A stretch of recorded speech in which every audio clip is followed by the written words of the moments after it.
The cold wind clawed at her thin shawl as she stood at the edge of the dirt road, her hands trembling not just from the chill, but from the weight of what had just happened. Her own family hadn't looked back. Not once. A small pouch of coins had changed hands. And just like that, she was no longer a daughter. Only a burden they had gotten rid of. Barren, they had called her. The word echoed in her mind like a curse carved into stone. Years of whispers, of judging eyes, of silent disappointment had led to this moment. She had believed it too, that something inside her was broken beyond repair. The shadow fell over her. She slowly lifted her gaze and saw him, the man everyone in the nearby villages spoke about in hushed voices. Tall, broad-shouldered, with a thick coat draped over his frame and eyes as sharp as the mountain peaks behind him. He didn't look cruel, but he didn't look kind either. He simply looked certain. "You're coming with me," he said, his voice deep and steady, like distant thunder. She swallowed hard, fear rising in her chest. "I don't belong to anyone," she whispered, though her voice lacked strength. His eyes softened, just slightly. "Not anymore. You belong where you are treated like a human." Those words confused her more than anything else.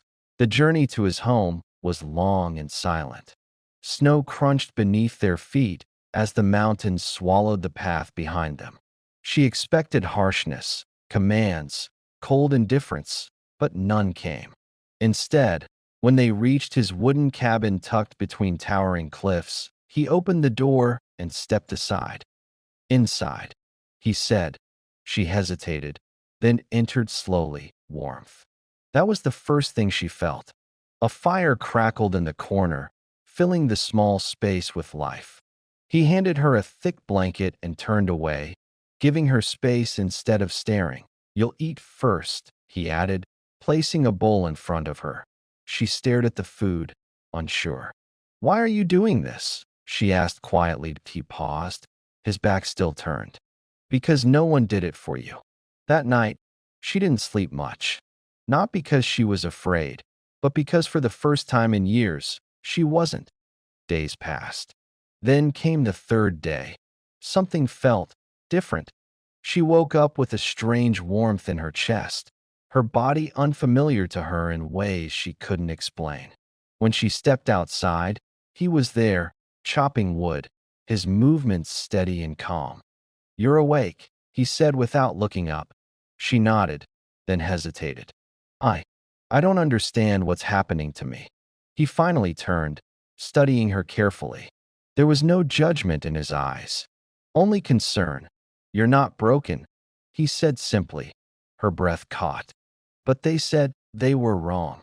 Tears filled her eyes before she could stop them. Years of pain, of being told she was less, worthless, incomplete. It all came crashing down in that moment. Weeks later, the truth revealed itself in a way she could no longer deny. She was pregnant. Her hands shook as she held the realization, her heart racing between fear and disbelief. This can't be," she whispered. But it was, and when she told him, expecting shock or doubt, he simply stepped closer, his expression unreadable at first. Then something changed, out of softness, out of quiet, undeniable warmth. "I told you," he said, his voice gentler than she had ever heard it. "You were never the problem." She looked at him, really looked this time, not as the man who bought her, but as the one who saw her when no one else did. "Why?" she asked, her voice trembling. "Why do you care so much?" He took a slow breath, as if the answer had always been there but was hard to say aloud. "Because from the moment I saw you standing there, abandoned but still standing, I couldn't walk away." Her heart skipped. "And now?" she whispered. His gaze locked onto hers, steady and certain. "Now," he said, stepping even closer. "I don't want to." The wind howled outside, but inside that small cabin, something new had taken root, something stronger than fear, deeper than pain. For the first time in her life, she wasn't just surviving, she was chosen.